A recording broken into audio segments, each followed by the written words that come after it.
시청자 여러분 안녕하십니까. 비상시국 뉴스입니다. 김정은의 재산 관리인 역할을 하고 있는 재단 이야기입니다. 오늘은 임종석 대통령 외교안보특보가 이사장으로 있는 남북경제문화협력재단 이야기인데요. 이 재단이 지금 김정은의 재산 관리인 역할을 하고 있습니다. 그리고 북한의 김정은이 고마워할 각종 친북 행각을 벌이고 있습니다. 임종석 특보가 이사장으로 있는 경문협은 최근 중국에서 10여 점의 북한 미술품을 구입했습니다. 그러고 난 뒤에 4억 2천만 원의 지방자치단체 남북협력기금을 지원받아서 지금 현재 전국 순회 전시회를 열고 있습니다. 하지만 그 미술품들 있지 않습니까? 분명히 유엔 안보리 제재 대상 물건이고 그리고 금수 대상 물건이거든요. 수출입을 할 수 없는, 북한에서 이렇게 수출이나 수입을 할 수 없는 물건입니다. 왜냐하면 바로 현금화가 가능한 그런 물건들이기 때문입니다. 그런데 이런 대북 제재 위반 소지에 대해서 명확한 검증도 없이 지금 전시회를 진행해서 논란이 지금 진행되고 있는 겁니다. 국민의힘 지성호 국민의힘 의원이 밝혀냈는데요. 경문협과 전국 남북교류협력지방정부협의회는 지난 6월 29일부터 오는 16일까지 경기, 수원, 광주에서 각각 남북협력기금 2억 3천만 원 그리고 1억 9천만 원을 지원받아서 순회 미술 전시회, 이름이 약속입니다. 약속을 지금 열고 있습니다. 하지만 이 수억 원의 기금이 투입됐는데도 아까도 말씀드렸다시피 대북 제재 위반 소지를 전혀 검사하지 않았습니다. 이 전시회는 평양미술대 교수이자 인민예술가인 강훈영의 천지라는 작품이 전시되고 있습니다. 2019년 작품입니다. 그리고 정현일의 백두산 2018년 작품입니다. 또 역시 같은 대학 교수이자 공훈예술가인 박동걸의 백두산 천지 2017년 작품입니다. 모두가 유엔 안보리 제재 대상 물품인데요. 이런 작품들이 포함되어 있습니다. 외교부는 이와 관련해서 지난 4월 문체부에 제재 위반 행위에 연루되지 않도록 각별히 주의해 달라는 공문까지 발송하는 등 국제사회의 감시가 강화되는 상황에서 이런 전시회가 열린 겁니다. 경문협 관계자는 이에 대해서 미술품과 같은 경우는 미국의 대북 제재에 해당되지 않는다. 그런데 미국의 대북 제재에 해당됩니다. 임종석의 경문협은 또 북한에서 강제 노역을 한 국군 포로들에 대한 배상금 지급을 회피하기 위해서 꼼수를 쓰고 있습니다.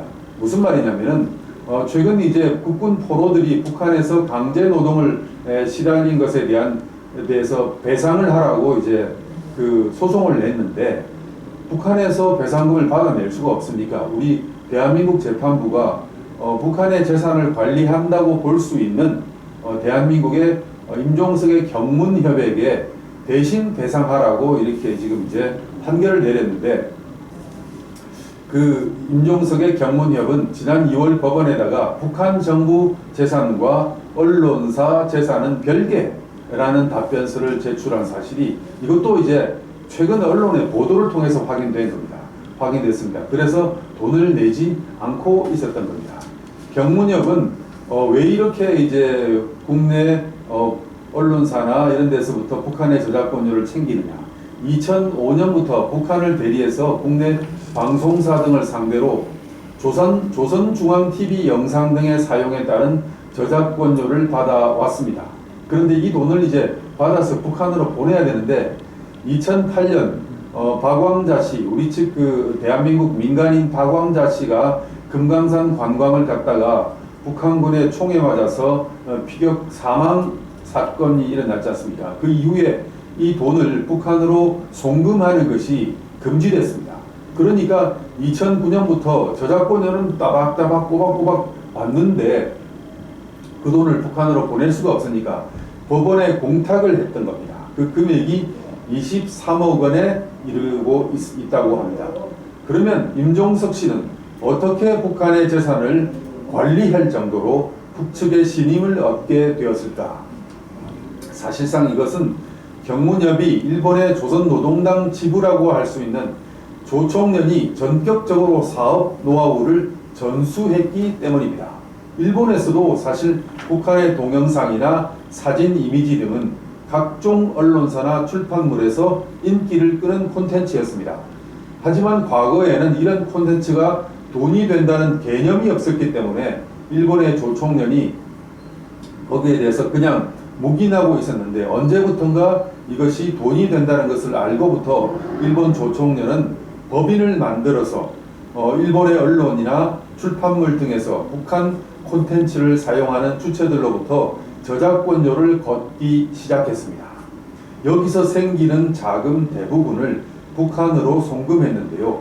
이런 수법을 임종석의 경문협에게 조총련이 그대로 전수해 준 겁니다. 그러면 이 정도의 사업을 전수받으려면 임종석과 조총련 사이에 두터운 신뢰관계가 있어야 가능합니다. 그러면 어떻게 이것이 가능했을까? 그리고 임종석 씨는 그런 돈을 걷어서 예를 들어서 100만 원을 거두면 100만 원을 전부 북한으로 보내는 게 아니라 자신의 월급과 자기 직원들 다 떼고 뗄 것 떼고 그리고 북한으로 보내거든요. 어떻게 보면 평생 먹을 거리를 이 경문협을 통해서 얻었거든요. 그런 임종석 씨에 대한 평생 먹을 거리를 조총련이 제공한 셈입니다. 그러면 임종석 씨에 대한 조총련 지도부의 신뢰가 어떻게 쌓였을까? 시청자 여러분, 1989년으로 거슬러 올라갑니다. 임종석 씨가 당시 1989년도에 그 한양대 총학생회장으로서 전대협 의장을 하고 있었는데요. 대한민국에서 1988년에 서울올림픽이 열리자 북한이 국제사회에서 이제 더 이상 대한민국과 경쟁하는 구도에서 KO패를 당하게 됩니다. 당시 북한의 김정일은 이것을 만회하기 위해서 47억 달러라는 막대한 돈을 투입해서 바로 그 다음 해인 1989년에 평양에서 13차 세계 청년 학생 축전을 엽니다. 이 축전이 흥행하는데 임종석 씨가 크게 기여한 겁니다. 왜 그렇게 됐겠습니까? 바로 임종석은 국가보안법을 어기고 임수경을 북한에 보냈습니다. 이 불법 행위는 북한의 지도부를 매우 기쁘게 했습니다. 그리고 전 세계 언론이 이 임수경의 방북을 보도하고 평양 축전이 일약 세계적인 스포트라이트를 받았습니다. 결정적인 역할을 임종석이 한 것입니다.